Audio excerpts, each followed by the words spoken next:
오늘 우리에게 주시는 하나님의 말씀은 사무엘상 17장 1절에서 11절 말씀입니다. 구약성경 435면입니다. 하나님의 말씀을 제가 봉독하겠습니다. 블레셋 사람들이 그들의 군대를 모으고 싸우고자 하여 유다에 속한 소고에 모여 소고와 아세가 사이에 에베스 담밈에 진침해 사울과 이스라엘 사람들이 모여서 엘라 골짜기에 진치고 블레셋 사람들을 대하여 전열을 벌였으니 블레셋 사람들은 이쪽 산에 섰고 이스라엘은 저쪽 산에 섰고 그 사이에는 골짜기가 있었더라. 블레셋 사람들의 진영에서 싸움을 도두는 자가 왔는데 그의 이름은 골리앗이요 가드 사람이라. 그의 키는 6규빗 한 뼘이요 머리에는 노투구를 썼고 몸에는 비늘 갑옷을 입었으니 그 갑옷의 무게가 놋 5천 세겔이며 그의 다리에는 놋 각반을 쳤고 어깨 사이에는 놋 단창을 메었으니 그 창자루는 배틀채 같고 창날은 철 600세겔이며 방패든 자가 앞서 행하더라. 그가 서서 이스라엘 군대를 향하여 외쳐 이르되 너희가 어찌하여 나와서 전열을 벌였느냐? 나는 블레셋 사람이 아니며 너희는 사울의 신복이 아니냐? 너희는 한 사람을 택하여 내게로 내려보내라. 그가 나와 싸워서 나를 죽이면 우리가 너희의 종이 되겠고 만일 내가 이겨 그를 죽이면 너희가 우리의 종이 되어 우리를 섬길 것이니라.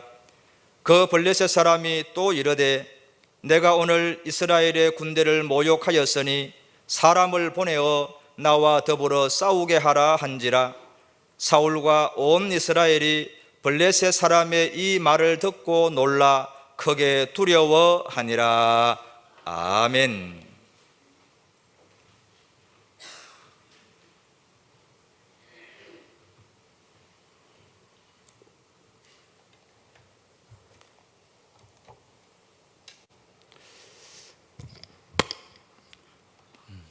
우리 샬롬 찬양대 찬양 은혜를 많이 받았습니다. 우리 찬양 가운데 함께 하시고 또 우리의 찬양을 기쁘게 받으시는 우리 하나님께 영광의 박수를 올려드리겠습니다.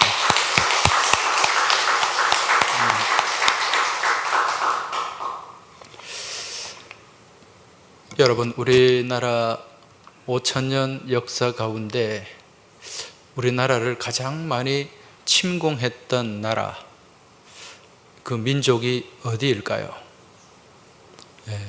우리가 대개 중국이라는 생각을 많이 합니다.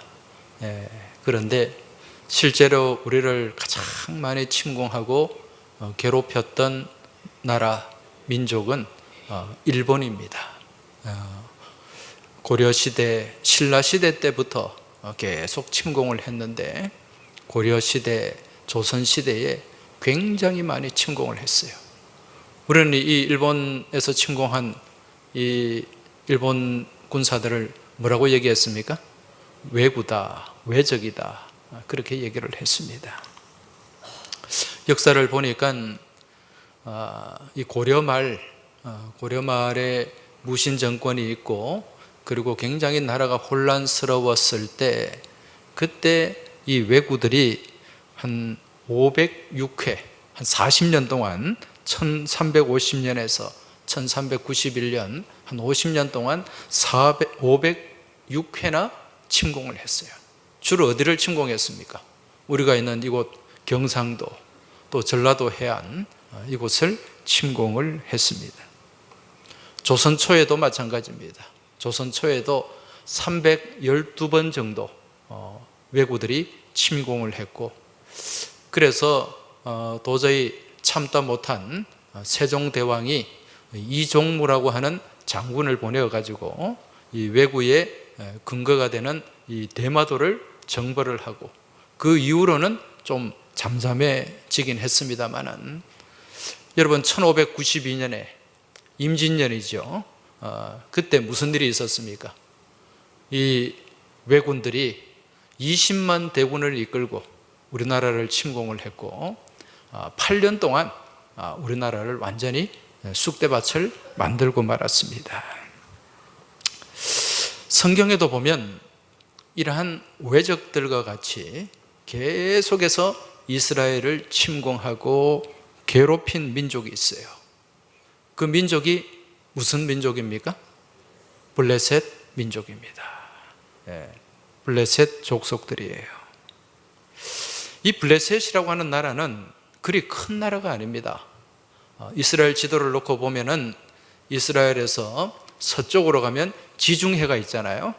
그 지중해 해안에 있는 조그마한 나라가 블레셋인데, 이 블레셋이 얼마나 호전적인 민족인지 몰라요. 원래 이 블레셋은 어디서 온 사람들인가? 이 가나안 땅에 살던 사람이 아니라 지중해에 보면은 갑돌이라고 하는 섬이 있어요. 성경에 갑돌이라고 하는데, 이 갑돌이라고 하는 섬은 신약에 보면 그레데라는 섬이 있지 않습니까? 지금으로 얘기하면 크레타 섬. 그 크레타 섬에서 이주를 해온 민족이 블레셋 민족이에요. 주전 한 2000년경에 이들이 대거 이주를 해와가지고 이 지중해 해안에 이 팔레스타인 지역에 자리를 잡게 되었다는 거죠. 그런데 세계 역사를 살펴보면 이 크레타 섬 중심으로 형성된 고대 문명이 있어요. 그 문명이 무슨 문명인가? 에게 문명입니다. 에게 문명이라는 이 문명은 철을 잘 다루기로 유명해요. 일찍 청동기 문화가 발달을 했고 그 뒤에 철기 문화도 굉장히 발달을 했습니다. 그래서 이 크레타 섬에서 에게 문명을 가졌던 이 블레셋 사람들이 이제 가나안 땅으로 이주를 해오면서 무슨 문명을 가지고, 무슨 기술을 가지고 왔습니까? 철을 다루는 기술을 가지고 왔어요.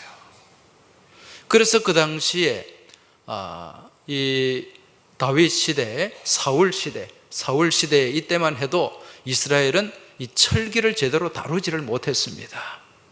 그래서 사무엘상 13장 말씀에 보면은 이 이스라엘 사람들이 철제 농기구, 뭐 괭이나 도끼나 이런 농기구를, 철제 농기구를 벼리기 위해서 어디로 건너갔다고 얘기합니까?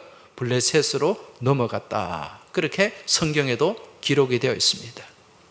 이러한 앞선 철기 문명을 가진 이 블레셋 사람들이 이제 계속해서 이스라엘 민족을 침공을 했어요. 이들은 앞선 철제 무기도 가지고 있고 또 철제 병거도 가지고 있는 그런 강력한 민족이었어요. 그러니까 이 당시에 이스라엘 사람들은 블레셋이라고 하는 이 나라, 이 이름만 들어도 이 두려움이 생기고 공포심이 생기는 이 블레셋 포비아를 갖고 있었다는 것입니다. 여러분, 지금 이스라엘이 있는 그 땅, 그 지역을 무슨 지역이라고 얘기합니까? 팔레스타인 지역이라고 그러죠. 팔레스타인. 왜 팔레스타인이라 그럴까요? 여러분, 블레셋을 영어로 하면 필리스틴이에요. 필리스틴. 이 필리스틴이 팔레스타인입니다. 이 이름이 언제 붙게 되었냐면은 주후 한 130년경에 이 유대인들이 로마에 항거를 해가지고 3차 반란을 일으키게 됩니다. 이때 이 로마 군인들에게 완전히 진압을 당했어요. 진압을 당했는데 이때 로마의 황제 하드리아누스라는 황제가 있는데 이 유대인들이 계속해서 반란을 일으키는 한 거기에 있는 유대 민족을 다 내쫓아버리고 이방인들을 이주를 시켰어요. 그리고 그 지역을 이스라엘 사람들이 가장 싫어하는 또 두려워하는 블레셋이라는 이름으로 그 땅 이름을 바꾸어 버렸어요. 그래서 그때부터 그곳을 필리스틴, 팔레스타인이라 그렇게 부르게 되었다는 거죠. 물론 이 블레셋, 옛날의 블레셋 민족하고 지금 팔레스타인 민족하고는 완전히 다른 민족이에요. 옛날 원래 들어왔던 블레셋은 바벨론이 느부갓네살이 이 유대 지방을 침공했을 때 그때 완전히 멸망을 당했고, 지금은 이제 하드리아누스가 이주시킨 아랍 민족이 지금 거기에 살고 있다는 거죠. 그만큼 이름을 바꿀 정도로 이 블레셋은 유대 민족, 이스라엘 민족에게 큰 두려움의 대상이 되었다는 것입니다. 자, 그런데 오늘 우리가 읽은 이 사무엘상 17장에 보면 이들 블레셋 군대가, 이스라엘이 두려워하는 이 블레셋 군대가 강력한 군대를, 대군을 이끌고 지금 이스라엘을 침공을 했습니다. 그런데 이 블레셋 군대 자체만 해도 두려운데 이들을 더 두렵게 만든 대상이 있어요. 그가 누구입니까? 골리앗이라고 하는 거인입니다. 성경에 보면 이 골리앗의 키가 6규빗 한 뼘이다, 그렇게 말을 합니다. 여러분, 한 규빗이 얼마나 되죠? 45cm 정도 됩니다. 그럼 6규빗이면 얼마 정도 될까요?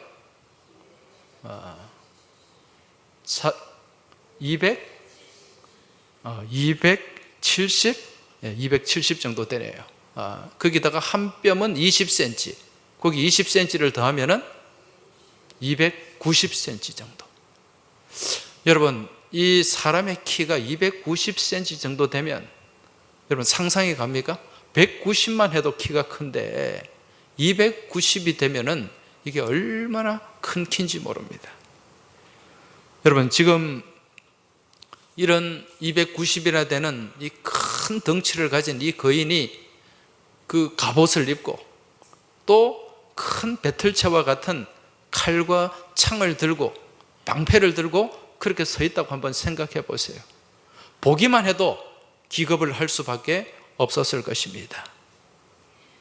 여러분, 20세기에 전 세계에서 키가 가장 큰 사람 얼마 정도 될 것 같아요? 제가 조사를 해봤더니 2m 50이 넘는 사람들이 굉장히 많아요. 근데 키가 가장 큰 사람은 2m 72cm, 2m 72cm인데 미국 사람이에요. 로버트 워들로라는 사람인데 그림을 한번 보여주시기 바랍니다. 저희 서 있는 사람도 꽤 키가 큰 사람이거든요. 한 100, 남성 같은 경우에는 한 180 정도 되는 사람인데 저 사람 밑에 있으니까 어때요? 완전히 난장이들이잖아요. 지금 저 로버트 워들로라는 사람보다 20cm가 더 크다고 생각을 해보세요. 블레셋이 얼마나 키가 컸겠습니까? 덩치가 좋았겠습니까? 자, 그런데 내려주세요. 이러한 거인 골리앗이 이제 갑옷을 입고 또 창을 들고 방패를 들고 그렇게 나와서 지금 소리를 지르고 있어요. 지금 이 골리앗이 이스라엘 군대 앞에 나와서 무엇을 하고 있습니까? 큰 소리로 싸움을 돋우고 있다, 그렇게 말씀합니다. 오늘 본문 4절 말씀을 보시면은 블레셋 사람들의 진영에서 싸움을 돋우는 자가 왔는데 그의 이름은 골리앗이요, 이렇게 말씀하고 있습니다. 여러분, 싸움을 돋우는 자가 무엇입니까? 싸움을 돋우는 자, 싸움을 일으키는 자, 싸움을 부추기고 싸움을 일으키는 자예요. 옛날 고대 전쟁은요, 막 이 양측 군대와 군대가 막 맞서서 그렇게 싸우기도 했었지만은 양쪽에 있는 이 장군, 아주 용맹스러운 그러한 장수끼리 서로 싸움을 함으로써 승부가 판가름 나는 그런 경우가 많이 있었습니다. 오늘 이 이스라엘과 블레셋의 전쟁이 바로 그런 양상이라고 할 수가 있을 것입니다. 지금 블레셋은 이 거인 골리앗을 앞세워서 이 상대방 진영의 이스라엘의 가장 용맹스러운 장군, 장수를 나오라고 지금 계속 소리를 지릅니다. 그래서 골리앗과 속된 말로 맞짱을 뜨게 해서 전쟁의 승기를 잡으려는 그런 작전이죠. 무슨 얘기입니까? 이 거인 골리앗과 싸워서 이길 사람은 아무도 없으니까 한번 자신 있으면 나와보라는 거죠. 그래서 계속 지금 싸움을 돋우고 있는 것입니다. 근데 여러분, 오늘 이 말씀을 보면서 우리가 생각해야 될 것은 오늘날 우리의 삶 가운데도요, 계속해서 이렇게 싸움을 돋우는 대상들이 있습니다. 자꾸 싸움을 부추기고요, 싸움에 휩쓸리게, 휘말리게 하는 그런 대상들이 있다는 것입니다. 제가 초등학교 4학년 때 전학을 갔어요. 전학을 갔는데, 전학을 가서 보니까 이 텃세를 부리는, 그 학교에 텃세를 부리는 그런 친구들이 있습니다.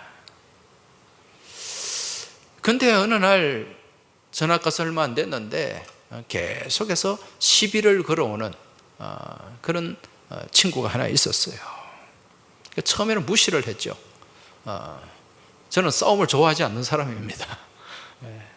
그래서 무시를 했는데, 그래도 계속해서 감정을 건드리고 또 그렇게 싸움을 걸어오는 거예요. 근데 제가 보니까 그 당시에 키도 별로 안 크고, 보니까 뭐 공부도 그렇게 잘하는 것 같지도 않은데 그냥 성질만 못된 친구예요. 성질만 못된 친구. 근데 얘가 보니까 그 반에서 이 짱이에요, 짱. 참 신기하더라고요. 애들이 꼼짝을 못해요, 걔한테.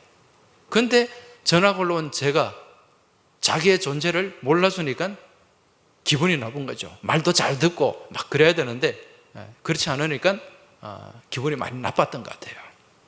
그러면서 계속 싸움을 돋우는 거예요. 그래서 제가 끝까지 참아야 되는데 참지를 못했어요. 그러니까 결국 한판 싸움이 벌어지게 됩니다. 그래서 처음에 이제 덩치도 작고 하니까 우습게 봤죠. 그래서 싸움을 했는데 뭐 그렇게 싸움을 잘 하는 것 같지도 않아요. 근데 둘이 한참 엉켜서 싸우는데 뭐가 완전히 별이 번쩍하는 거예요.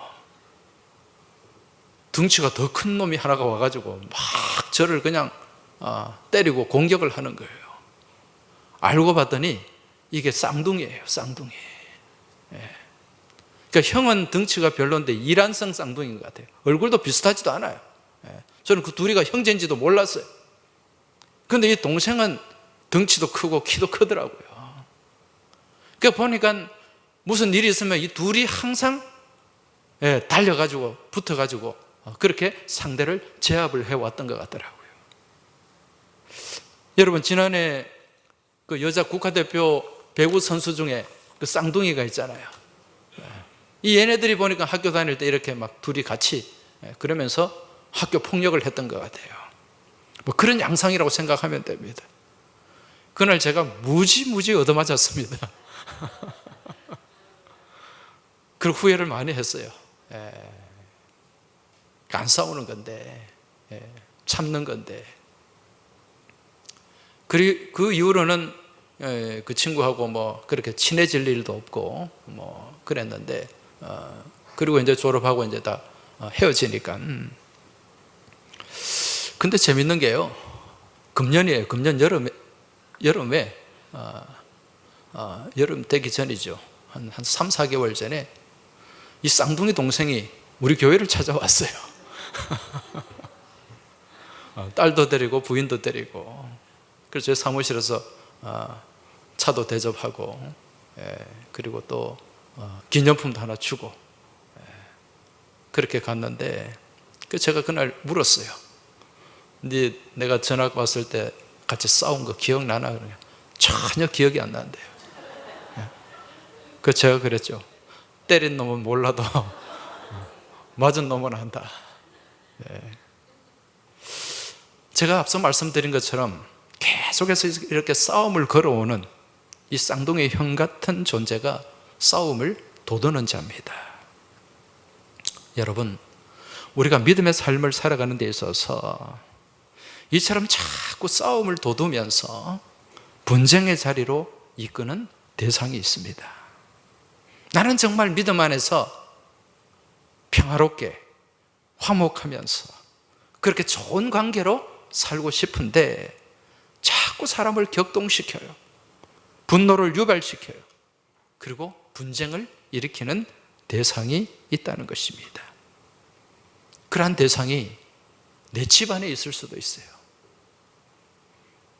내 직장에 있을 수도 있고, 또한 교회 공동체 안에도 있을 수가 있다는 거죠. 싸움을 돋우는 자.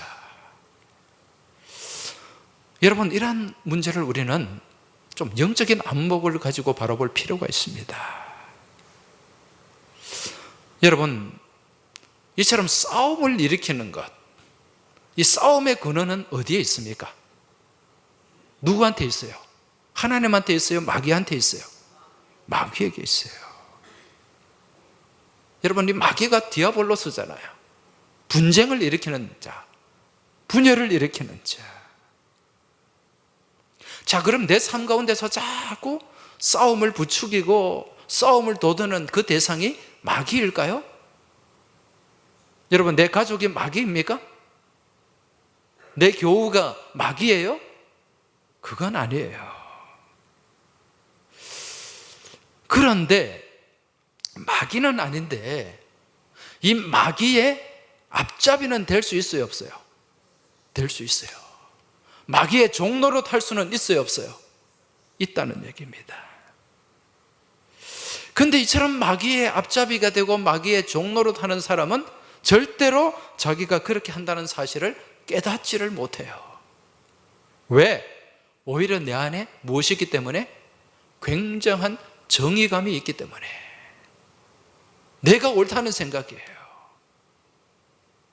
여러분, 내가 옳다는 생각이 없으면 서로 싸울까요? 안 싸울까요? 안 싸워요. 나는 옳은데 상대가 잘못됐다는 거지. 여러분, 이 생각이 무슨 생각입니까? 교만한 생각이에요. 교만이에요, 이게. 이 교만은 누가 주는 생각이죠? 마귀가 주는 생각입니다. 그래서 마귀에게 휘둘리게 되는 거예요. 여러분, 가정에서나 교회에서든지 아니면 다른 주변에서 서로 분쟁이 일어나고 싸우는 대상들을 보면 항상 자기가 옳아요. 상대가 문제입니다. 그런데 여러분, 그렇게 싸우다 보면 결국 손해는 누가 봅니까? 싸우는 사람이에요. 싸우면은 같이 다 손해봅니다. 여러분, 러시아와 지금 우크라이나가 전쟁 싸움을 벌이고 있잖아요. 누가 지금 이득을 보고 있습니까?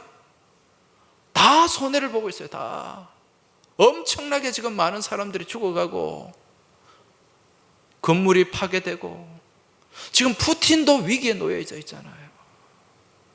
지금 우크라이나도 지금 굉장한 어려움에 처해져 있습니다. 이처럼 서로 싸우게 되면 다 망하게 된다는 거죠. 그래서 우리나라에서 절대로 전쟁이 일어나면 안 되는 거예요. 마태복음 12장 25절 말씀에 보면 스스로 분쟁하는 나라마다 황폐하여 질 것이요 스스로 분쟁하는 동네나 집마다 서지 못하리라. 무너진다는 거예요. 결국 이렇게 싸우다 보면 싸우는 가정은 파산할 수밖에 없고 싸우는 교회는 쪼개질 수밖에 없고 이런 싸움에서 이기는 자는 누가 이긴다? 마귀가 이기는 거예요. 마귀가. 따라서 우리 그리스도인은요, 마귀의 앞잡이가 되어서도 안 되고 싸움을 돋우는 자가 되어서도 안 된다는 것입니다. 오직 우리가 싸워야 할 대상은 누굽니까? 혈과 육이 아니라 영적으로 바로서 하는 영적 싸움이 우리의 싸움이 되어야 될 줄 믿습니다. 말씀 안에서 우리를 대적하고 우리를 노력하는 악한 사단과 맞서는 영적 전쟁만 우리에게 있어야지 내 주변에 사랑하라고 같이 우리와 더불어 살아가게 한 우리의 가족과 우리의 교우들과 우리의 주변의 이웃들과 분쟁하는 그런 일은 없어야 될 줄 믿습니다. 여러분, 싸움을 자꾸 부추겨도요, 싸움을 더 두어도 참으시길 주의 이름으로 축복합니다. 여러분, 하나님이 없는 이 세상은요, 정말 네피림과 골리앗과 같이 엄청난 힘을 가지고 있어요. 서로 이 악한 세상은 서로 연결해서 이 악한 카르텔을 형성하고 있습니다. 그러면서 교회를 공격하고 예수 믿는 사람들을 공격을 합니다. 악은요, 서로 결집하고 결합하는 그러한 행태, 그러한 모습을 가지고 있습니다. 한번 보세요. 예수님이 십자가 지실 당시에 헤롯과 빌라도는 어떤 관계였습니까? 서로 원수지간이었어요. 이쪽도 악하고 이쪽도 악한 존재예요. 서로 원수입니다. 그런데 예수님을 죽이는 데 있어서는 이 둘이가 어떻게 되었다? 친구가 되었다고 말씀합니다. 서로 연합하는 거예요. 서로 카르텔을 형성하는 거예요. 이 땅을 우리가 믿음 안에 살아가려고 애쓰고 발버둥 치는데, 여러분, 악한 세상은, 악한 영적 세력들은 그러한 가운데서도 우리를 공격하고 노략을 한다는 것입니다. 그래서 이 악한 세대에, 이 악한 시대에 교회를 다니고 예수 믿고 살아간다는 게 얼마나 힘들고 어려운 일인지 모릅니다. 때로는 불이익을 당할 때도 있어요. 여러분, TV나 영화에 나오는 연예인들 한번 보세요. 이 연예인들 겉으로 볼 때는 굉장히 화려하지만 그 연예인들 세계가 정글과 같다고 얘기합니다. 그런데 이러한 연예계에서 예수 믿고 신앙생활 하면서 연예인 생활 한다는 게 정말 힘들다고 그럽니다. 제가 신학교 다닐 때 KBS 개그맨 하다가 뛰쳐나온 친구가 하나, 후배가 하나 있었어요. 공채로 들어갔는데 자기는 도저히 거기에 안 맞다는 거예요. 들어가 보니까 환상을 가지고 들어갔는데 실상은 전혀 그렇지가 않더라는 것입니다. 그런데 이러한 정글 같은 연예계, 연예인들 세상에서도 또 연말에 연예대상 상을 받고 앞에 나와서 하나님 영광 돌리고 하나님 찬양하는 그런 사람들이 있는 것을 보게 됩니다. 저는 그 사람들 보면 정말 마음에 존경스러운 그런 마음이 들더라고요. 언젠가 어느 유명 연예인이요, 이런 얘기를 한 적이 있습니다. 자신이 무명 시절에 이제 자기를 굉장히 괴롭히는 선배가 있었대요.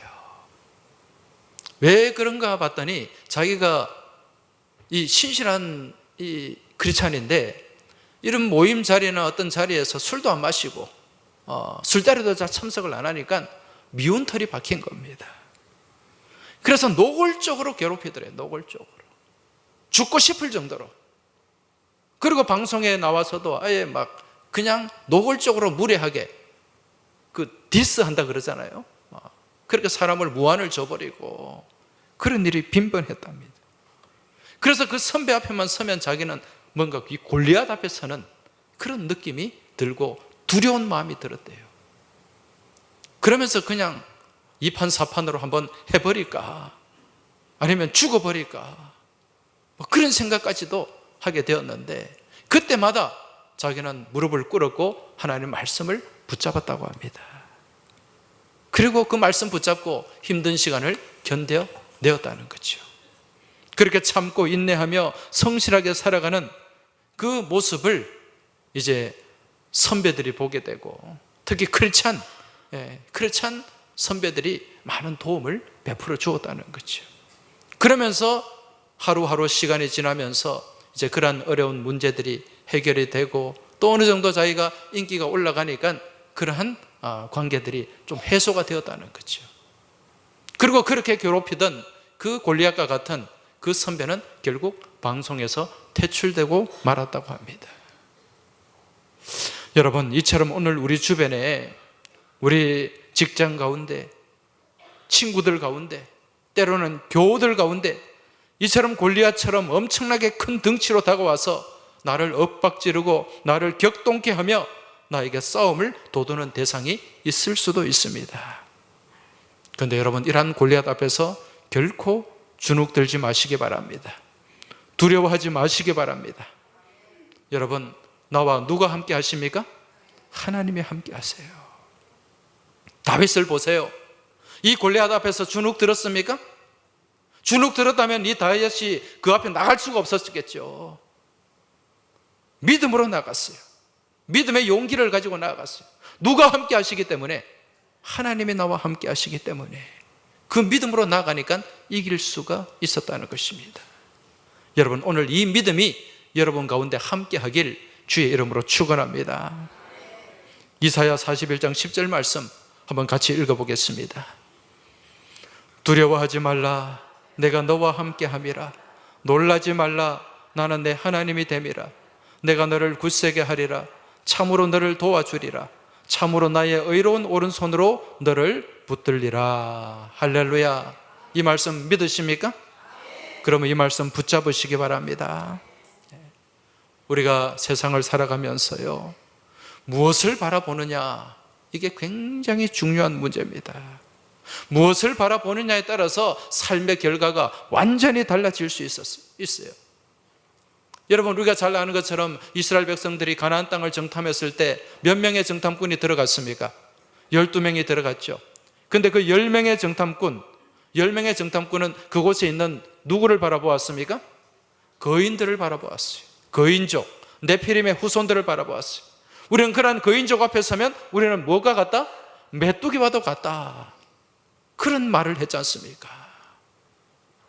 그런데 여호수아와 갈렙, 이들은 무엇을 바라보았습니까? 그 거인을 바라보지 않았어요. 무엇을 보았습니까? 그 땅 가운데 함께 하시고 그 땅 가운데 역사하시는 하나님을 바라본 줄 믿으시기 바랍니다. 하나님이 함께 하시고 하나님이 도우신다는 그 믿음으로 나아가니까 그 땅에 있는 거인들이 다 무엇으로 보였다? 우리의 밥으로 보인 거예요. 우리의 먹이로 보인 거예요. 그래서 결국 그 믿음 안에서 하나님과 함께 하시는 그 놀라운 비전을 바라봤던 이 여호수아와 갈렙, 그들이 그 땅을 차지하고 그 땅을 소유할 수 있었다는 것입니다. 여러분, 똥개도 자기 집에서는, 주인 앞에서는 몇 점을 따고 들어간다 그럽니까? 50점은 따고 들어간다 그래요. 똥개도 주인이 옆에 있으면은 50점은 따고 들어간다. 그게 무슨 말입니까? 똥개도 주인이 옆에 있으면 주인이 나를 도와주고 주인이 내 힘이 된다는 것을 믿는 무엇이 있다? 믿음이 있다는 거예요. 지 혼자 있으면 그냥 깨갱하고 꼼짝 못하는 이 똥개가 주인이 옆에 있으면 주인이 나를 도와주고 저 주인만 있으면 내가 저기를 이길 수 있어, 그런 믿음이 있다니까요. 여러분, 우리 인생의 주인이 누굽니까? 하나님인 줄 믿으십니까? 예. 그런데 우리가 이렇게 믿음의 삶을 산다고 하면서 똥개만도 못한 믿음으로 사는 사람들이 있습니다. 겉으로는 믿는 것 같던데 실제로는, 내면으로는 전혀 믿음 없이 살아가는 사람들이 있다는 것입니다. 여러분, 그러한 믿음 없이 살아가면 세상 가운데서 주눅들 수밖에 없어요. 세상 가운데서 두려움 가운데 찌들 수밖에 없다는 것입니다. 그러나 내 안에 내 인생의 주인 되시는 하나님이 나와 함께 하시고 나와 동행하신다는 그 믿음으로 나아가면 내 삶을 가로막는 어떤 거인이 있을지라도, 그 거인이 사람일지라도, 삶의 문제일지라도, 갈등일지라도, 시험일지라도 주눅들지 않고 좌절하지도 않고 그 시험에 맞서서, 그 거인에 맞서서 우리는 승리하게 될 줄 믿습니다. 여러분, 이러한 하나님과 함께라면 우리는 반드시 이길 수 있다는 그 믿음으로 이번 한 주간도 말씀 붙잡고 나아가길 주의 이름으로 축원합니다. 여러분, 어떤 라면을 좋아하시죠? 전에 한번 제가 질문한 적이 있는데, 신라면을 좋아하세요? 진라면을 좋아하세요? 안성탕면입니까? 우리 예수 믿는 사람들이 날마다 먹어야 될 라면이 있다 그랬죠. 무슨 라면입니까? 함께라면. 누구와 함께라면? 주님과 함께라면. 한번 따라합시다. 주님과 함께라면 능히 이길 수 있습니다. 주님과 함께라면 우리는 기쁘게 살아갈 수 있습니다. 믿으십니까? 이번 한 주간도 주님과 함께라면 복되게 살아가시길 주의 이름으로 축원합니다. 이제 이 시간 한번 눈을 감아 보시기 바랍니다. 눈을 감고 오늘 나눈 말씀을 한번 묵상하시기 바랍니다. 우리의 삶 가운데 이 골리앗과 같은 거인이 불쑥불쑥 나타날 때가 있습니다. 내 앞을 가로막고 또 싸움을 돋을 때도 있습니다. 그때마다 이러한 골리앗 앞에서 만군의 여호와의 이름으로 맞서고 여호와의 이름으로 승리했던 다윗을 생각하시고 그러한 다윗과 같은 삶을 살아낼 수 있길 기도하시기 바랍니다. 오늘 이 시대 가운데 우리와 함께 하시고 우리와 동행하시고 우리를 승리의 길로 이끄시고 인도하시는 우리 주님을 바라보시고 주님의 손을 잡으시고 주님을 찬양하며 나아가실 수 있길 주의 이름으로 축원합니다.